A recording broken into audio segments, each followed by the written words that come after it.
Alright guys, here's a video on how to disassemble your Cricut Maker. If you have a problem with it, there doesn't seem to be a lot of videos. First thing you want to notice is how this thing opens, okay?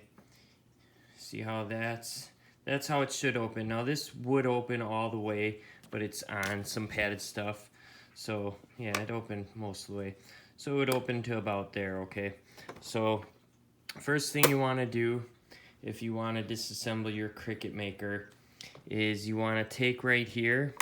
I've done this before, so it's going to be a lot easier, but you want to get a little plastic tool, a spudger or something in here, and it's going to be really hard. They do not want you to get in here.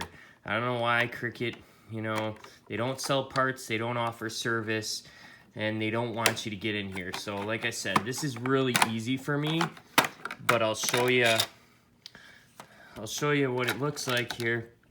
If you can see this glue, they got glue all over it, and it's a pain to get off. So when you first do it, you're going to be prying on it, and you're going to have to pry really hard. And